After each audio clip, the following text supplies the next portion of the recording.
Kia ora everybody, hello and welcome to this video about astrology from the point of view of New Zealand, Australia and the Southern Hemisphere, and this is covering the week and the weekend from the Saturday the 5th of October up to Sunday the 13th of October.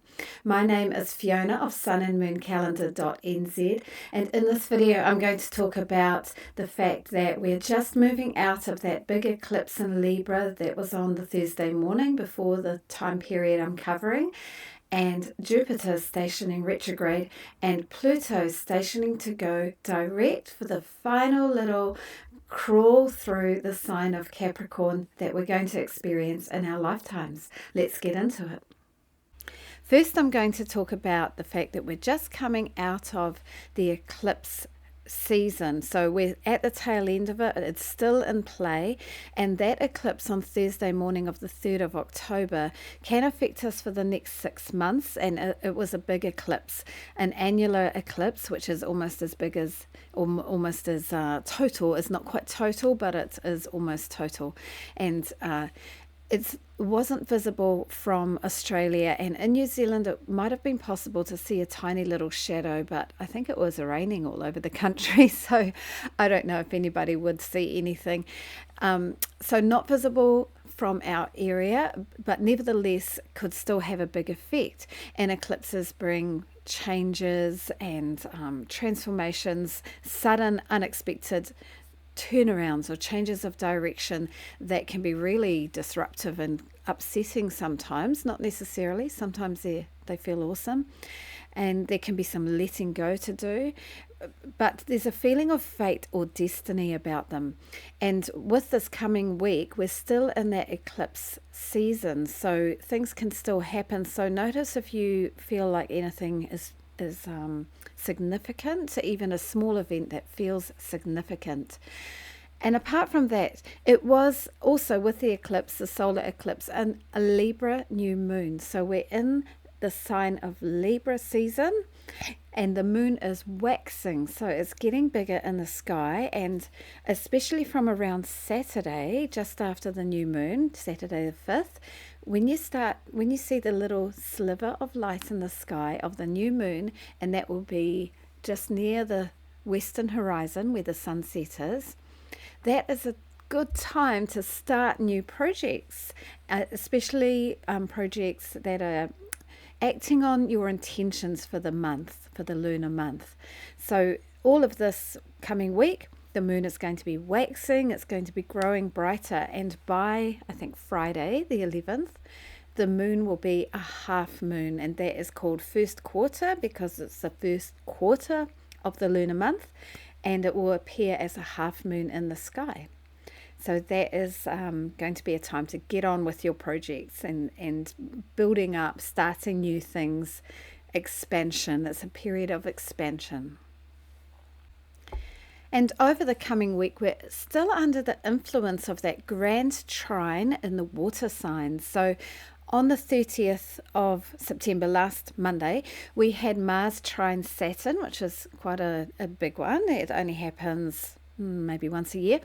And then on Saturday the 5th of October, we've got Venus trine to Saturn. So that is like where you can you've got Venus is about money and relationships and the pleasures of life, and Saturn is about being serious, being responsible and working hard, and with a trine energy that is flowing, and you might feel like you can get on with things really well, build some structures around your relationships and your finances, and it can feel quite positive and flowing. And then on the 8th of October, we've got Venus trine Mars, and that is the masculine and the feminine flowing well together. And I'm not saying it has to be men and women, but the masculine principle of action and drive and passion, and the feminine principles of beauty and focus on relationship and partnership and diplomacy and pleasure coming together in a flowing way. So that's really nice. And then on Wednesday, the 9th of October, we have Jupiter stationing to go retrograde in the sign of Gemini, where it is spending a year. So Jupiter's been going forward in the sign of Gemini, and so whatever house that Gemini falls in your chart, that area of life over that year, which is started about halfway through this year and will finish about halfway through next year, is in a state of expansion, and there's some luck involved and some gifts coming and an added focus in that area. When Jupiter turns retrograde, and it will be retrograde for about 4 months, it means that that process of expansion and the drive to move forward in that area will go inwards, and we'll have a little bit of a review, like how do we want to expand? If we are going to have lucky breaks and good opportunities coming along, where do we want those to be? Because we do have a choice about where we take up things. Like, we don't need to say yes to everything. So what is our direction? And that will be a review that's happening internally, and it's pretty subtle because Jupiter and Saturn and Pluto, Neptune, Uranus, those are the outer planets, and their influence, especially when they go retrograde, is fairly subtle, and we won't really know on a day-to-day basis that we're doing anything. Nevertheless, things will be happening within us. And then we have Pluto stationing to go direct. So Pluto has been an exciting planet for the last couple of years, and still is, because it's been changing signs. And Pluto is very slow moving. It's a planet of transformation, slow, crumbling destruction, and then a slow building up of the phoenix rising from the ashes.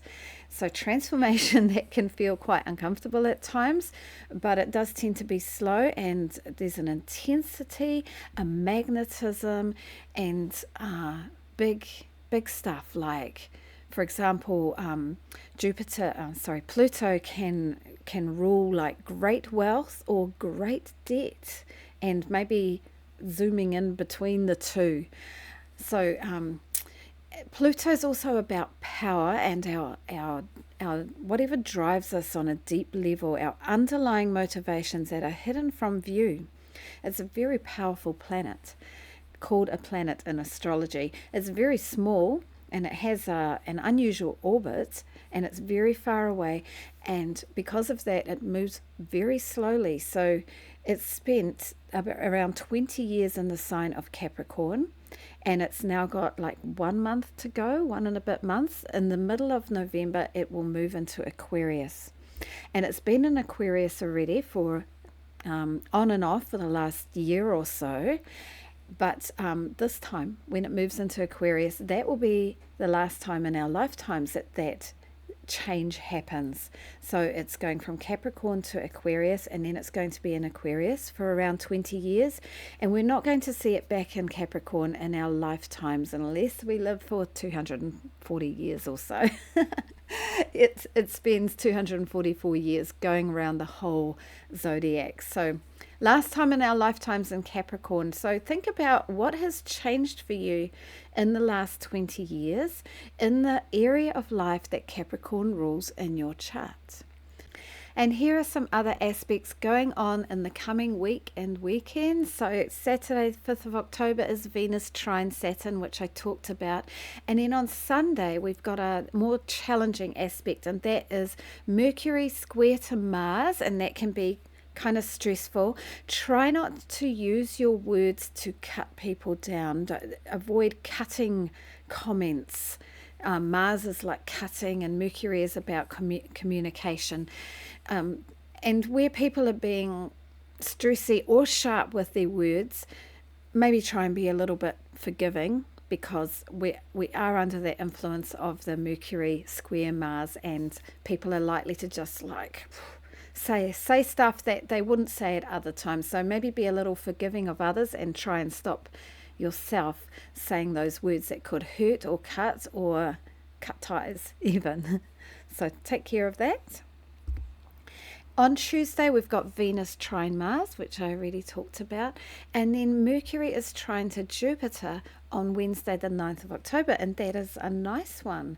A flowing and expansive kind of conversations, big ideas, and maybe a little bit of feeling of nice luck in those conversations. Like maybe you're lucky to talk to the person that comes along and it all works out well for the both of you. There's a bit of a win-win-win as a result of the conversation.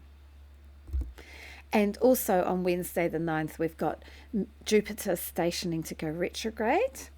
And then on Friday, we've got the first quarter moon, as I mentioned before. And when we get that first quarter moon, which looks like a half moon, there's a little bit of a feeling of stress because the sun and the moon are square to each other, but that can drive us to get on with things that we need to get on with.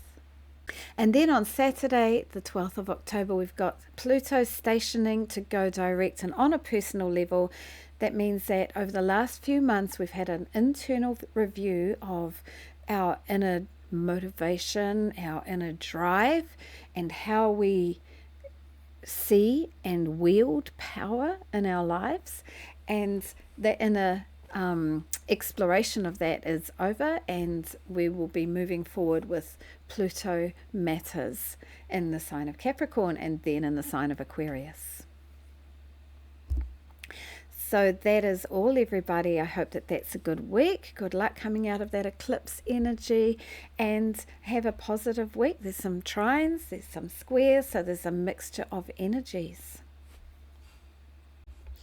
And I will just add to that, remember to pre-order your Aotearoa Sun and Moon Calendar from the website sunandmooncalendar.nz. And remember, you get free postage when you order it. There's so much information in the calendar. There is all the daily aspects that happen, like the ones I'm talking about on the video. There's a grid showing the lunar month where the moon is waning and waxing, and you can see how the moon gets bigger every day and then smaller in the waning part. There's affirmations, there are meditation prompts, and there are descriptions of each sign, so it's a great reference tool. Anyway, that's all from me for this week. Have a great week, everybody. Hei kona rā, ka kite anō. Bye for now.